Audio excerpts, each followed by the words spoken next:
Hello, guys. This is Lydia, the lifestyle coach. Welcome to another live feed. And what we're doing here is ending eating disorders using nothing but your brain.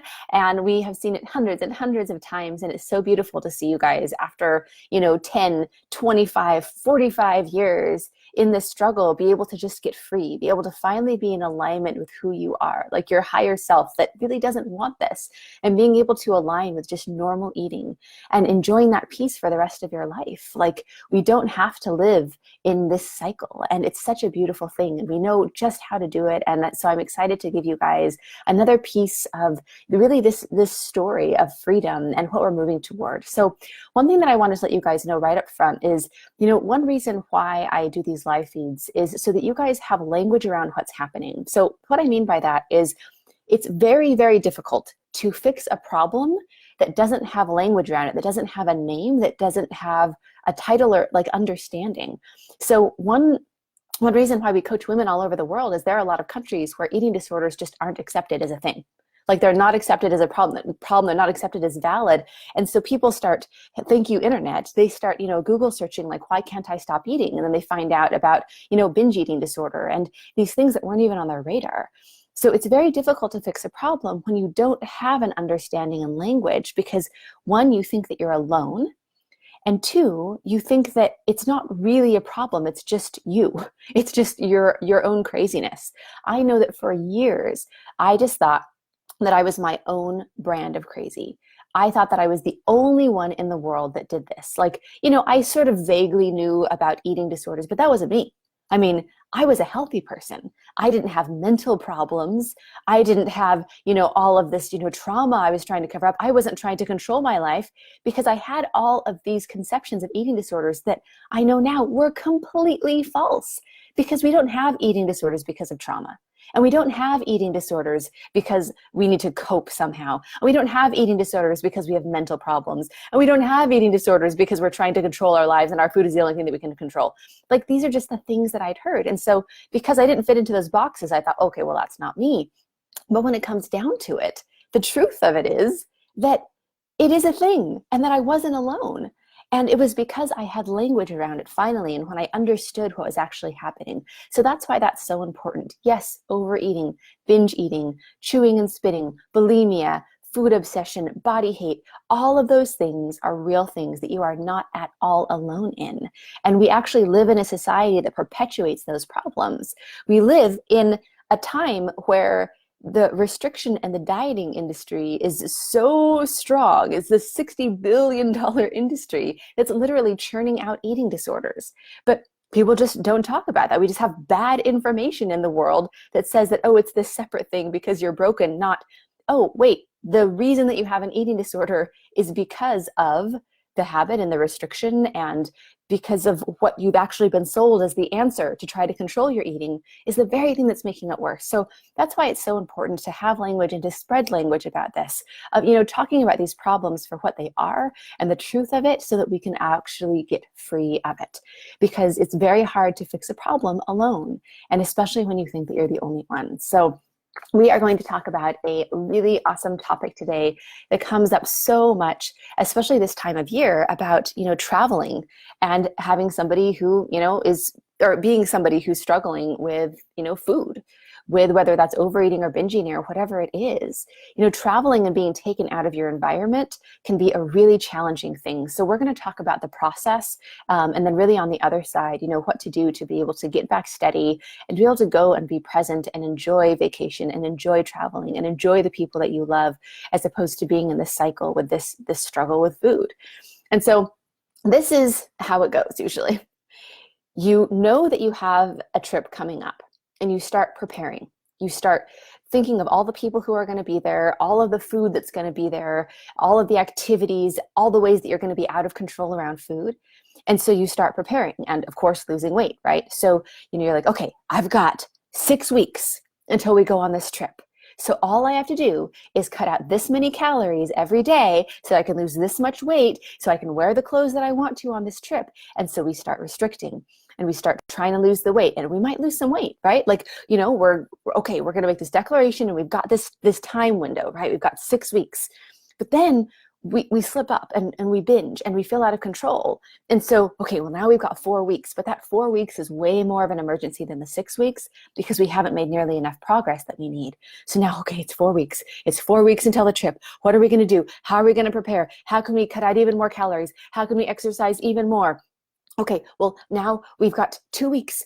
Oh, I'm not nearly as far as I should be. Like I haven't lost enough weight. There's no way. Okay, well, how on earth can I lose the weight that I need to in the last 2 weeks before the trip? So things get more and more extreme, and they get more and more scary, and they get more and more panicky because our time window is shrinking more and more and more, and the trip is going to happen, whether we're ready for it or not. And so we have all of this restriction in this, pre-work coming up. And then we start making all of these rules and guidelines and expectations on ourselves. So we're like, okay, I'm going to go on this trip and I'm going to allow myself these foods, but I'm not going to allow myself this food. And on this day, I'm going to allow myself to have dessert, but then I'm not going to allow myself to have dessert the rest of the time. And I'll just be eating salad so I can make up for having the dessert because we have this special thing and we make cookies as a family. And I don't want to miss out, on, those activities. So what I've got to do is I've got to eat salads the rest of the time so I can be able to even it out. And then how am I going to work out while I'm there?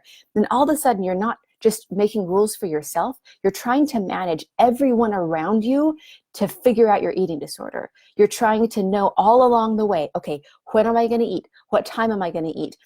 When I'm at this place that I'm completely unfamiliar with, how am I going to find the right foods that I need to stay on track to maintain all of the work and all of the progress that I have tried so hard and worked so diligently toward? And then it's about time to go and we binge. And you just feel so awful. Like you're waking up the next day and you're going on this trip and you're just completely bloated, but you're like, okay, this is the last time.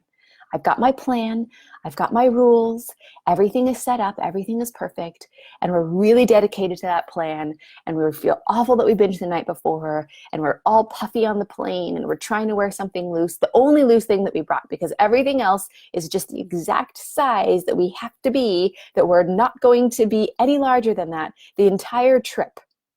And then you let yourself eat a little something while you're on your trip. Well, we're on vacation, right? Oh, well, we're on this trip. Oh, well, we can't get this food anywhere else. So you end up letting yourself eat a little something. And you start thinking and planning about all of this, the just energy in your brain of trying to keep track of what you've eaten and what you haven't eaten and what you're going to let yourself eat. And then it starts getting way too complicated. And you start thinking, okay, well, I allowed myself that, so then I need to cut this down even more. Maybe I need to work out even more. And then you start missing out on stuff with your family because you're out exercising because you're trying to, burn off extra calories when everyone else is, taking a break because they're on a vacation. And the momentum starts building. So at first, you're just so proud of yourself, right? You're like, all right, I'm eating my salads. I'm allowing me some treats here and there that I planned for. I'm allowing myself exactly this much every day. I'm right on time. I've got my workouts. And then things start slipping, right? And you eat a little something more than you planned, and you feel really wobbly. And then you just feel like it's sort of ruined that day. And since everyone else is, having dessert together, okay, well, I'm going to have that too. And you wake up the next morning and you realize that your plan is just out the window because you ate too much and then you just let yourself go and you let yourself eat the rest. And so you're really panicky.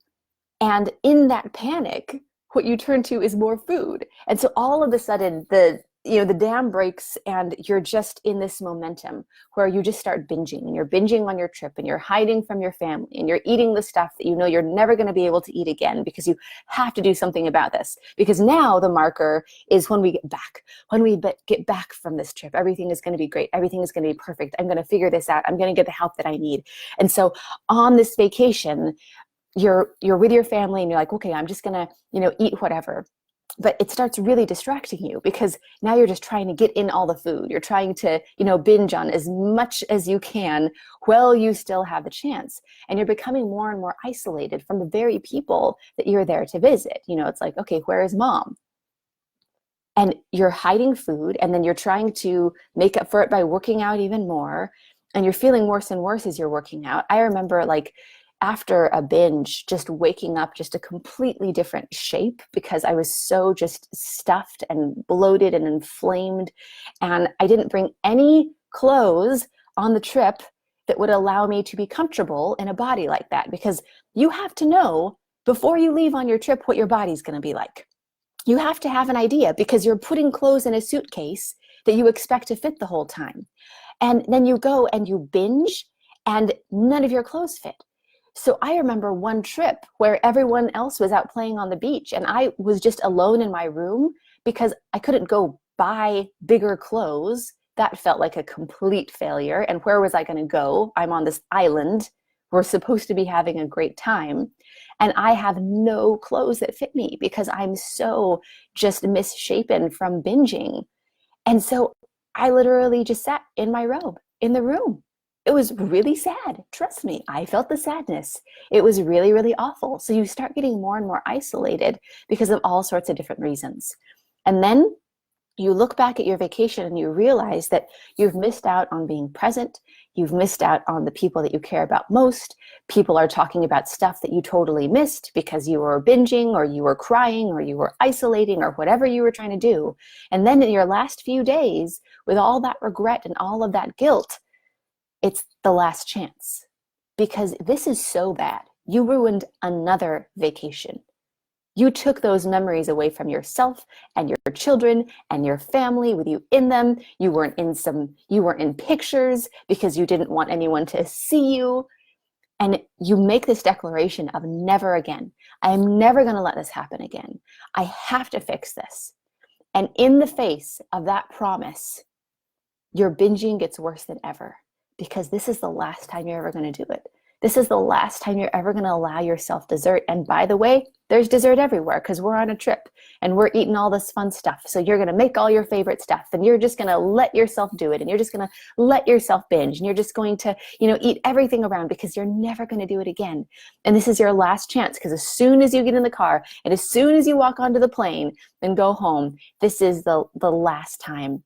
So your binging escalates in a really horrible way and you come back and you've gained weight and you feel awful and you feel so much guilt because you couldn't enjoy the very thing that you've been looking forward to for 6 months because you thought that you were better. You thought that you had ended this. You thought that you had a plan in place. And it just feels like this awful, awful defeat. And I know that's just a horrible place to do, a horrible place to be. So here are some things that when you're in this disordered eating cycle, you're not able to do when you travel. The first is you can't be spontaneous.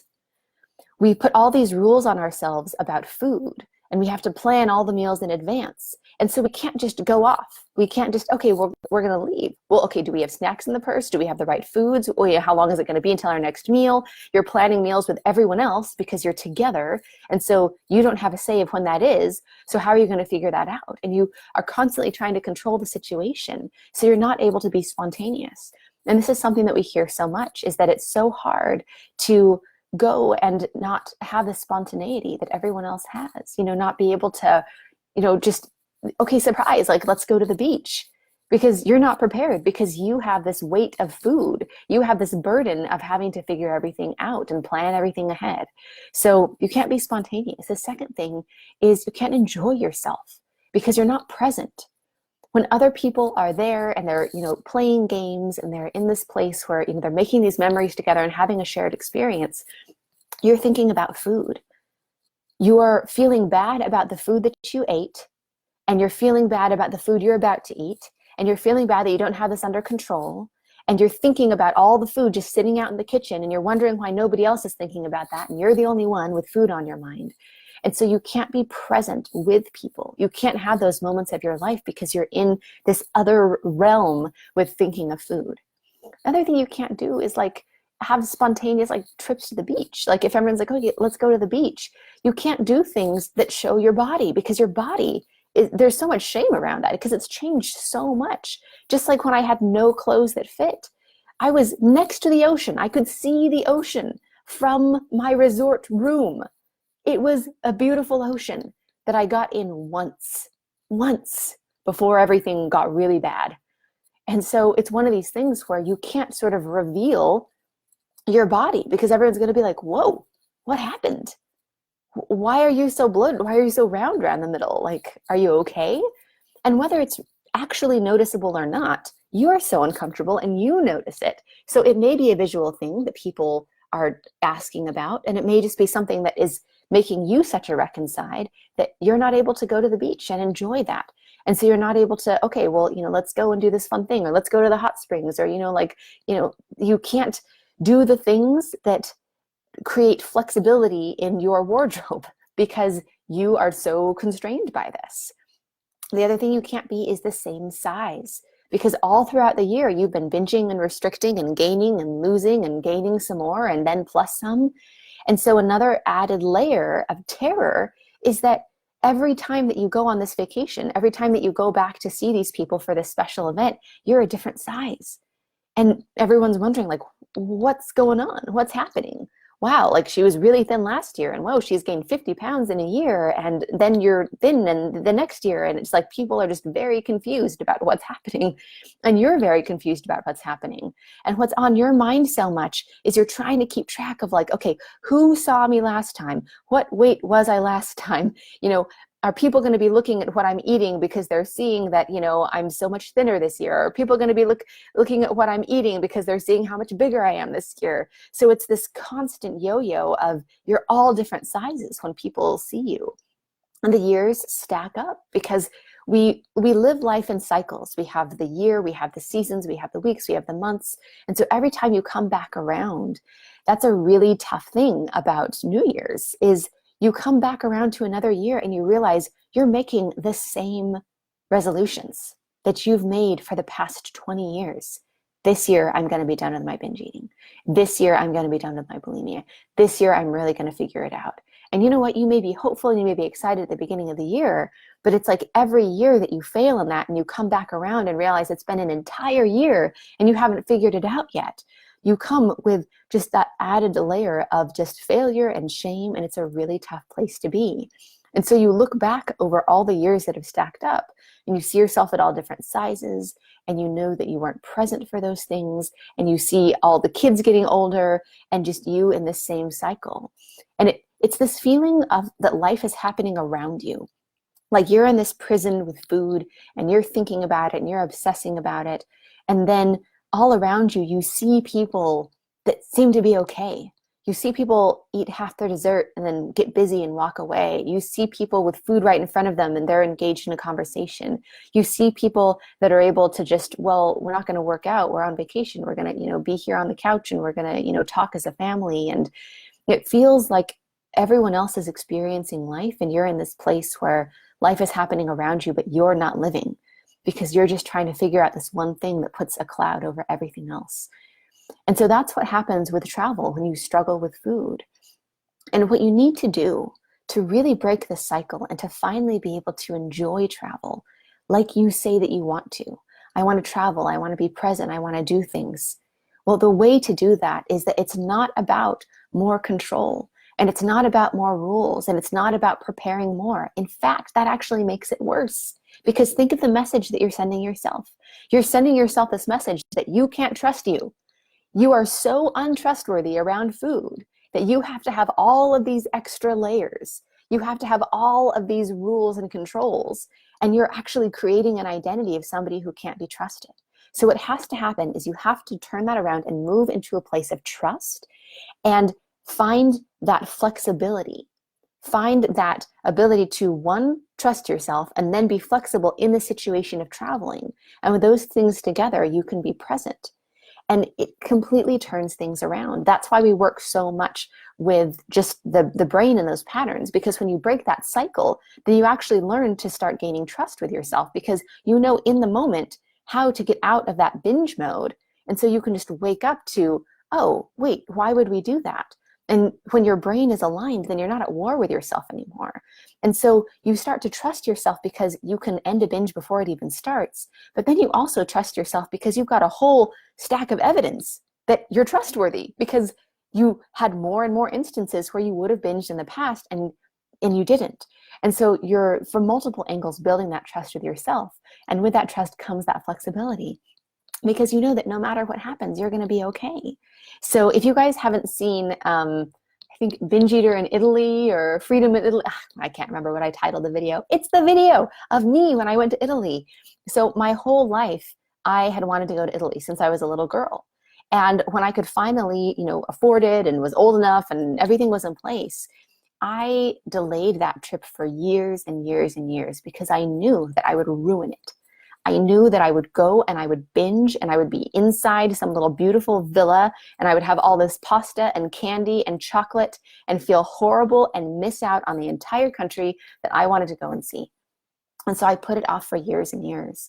And it was quite a while ago now, but we went over there for 5, 6 weeks and it was incredible. It was an amazing experience because I had ended the disordered eating. And so I could trust myself and I could be flexible and we could go out. We went to Hawaii a few months ago and I was just thinking, it wasn't even in the moment that I was realizing it, but it was just like that gratitude that I looked back on later, that I went from this place, in my crazy days with food where I couldn't be spontaneous at all, where I, couldn't, really enjoy and, be with people. And, we went to Hawaii, we got into Kauai, and we ended up having the place that we were staying was a lot more remote than we thought. And then we thought that, we might have a car that could get there, but then we actually got a ride with someone else. And it was just like this day of, we got to our place like hours and hours and hours after we thought that we would. And we ended up going to the beach earlier. Like everything was just incredibly spontaneous, really fun, unexpected, but we ended up having to like get a ride to the grocery store to get a bunch of food to last us, for the week that we were there, because we ended up there was no like walking distance place to get food and we didn't have a car. But it was one of these things that was so fun and such an amazing memory to look back on, but would have wrecked me back in my crazy days. Just like all of a sudden having to buy a week's worth of food that's going to last us, not having access to any food within walking distance, going for hours. We were hungry, right? Like it had been hours later than we thought that we got to our place. Being able to go to the beach when, hey, maybe we were hungry, but this is the opportunity to go to the beach, so we'll eat later. All of those things got to be enjoyed. All of those things got to be experienced because I could just go with the flow, because I could just have fun in the moment, because food was one of the last things on my mind, because we were having an adventure in a tropical place. And that is something that I could have never done while in those clutches of, being in the hell of food prison. It's a really awful place to be. And for you guys, if you're struggling with that spontaneity, if you're struggling being able to go and enjoy some of the most important memories in your life, like know that there is hope and there is help, and that's exactly what we do. In fact, we have the free session that we do. It's called a breakthrough session, where we're going to, just like I said at the top of this video, that language and that clarity of really understanding what's going on is the foundational piece of freedom. So what you can do is you can go to lifewithlydia.com/apply. There's a calendar page there. You can pop on and just snag a session, the first one that you see that is going to fit in, where you can be 100%, just there and present for you. And what we're going to do is we're going to help you to get that foundation of freedom. And you can have that. This will be the best time that you have ever spent on really getting to that place where you can be free, because we're going to get exactly what's happening with a cycle with food for you individually. We can't do that in general. We've got to do that one-on-one so that we can understand what's happening. And then we get the exact vision of really what this means for you, like your vision of freedom, because your brain, like a GPS, has to have both points so we can bridge the gap. And then if we can show you how to be done, if you are a fit for, like what we do, and we can show you how to close that gap and be free, we're going to show you how. Or we're going to direct you to somebody who is a better fit, because we're going to have that clarity. We're going to know exactly what you need from there to be able to get that freedom. So it's not about can you be free or not. It's just about let's get the clarity first. And so we know exactly how to get you free. But it's got to be something that you show up for 100%, because this is your journey. We can't make that decision for you. But for those who are really ready to be done and free, we have those free sessions available for you, because that's the cause. And we do not need to have eating disorders on this planet anymore. There's no need. Like we have the cure. We know how to be done. We've done it many, many, many times. So again, that's lifewithlydia.com/apply to snag a spot with us. And this is Lydia, the lifestyle coach, signing off. Mwah.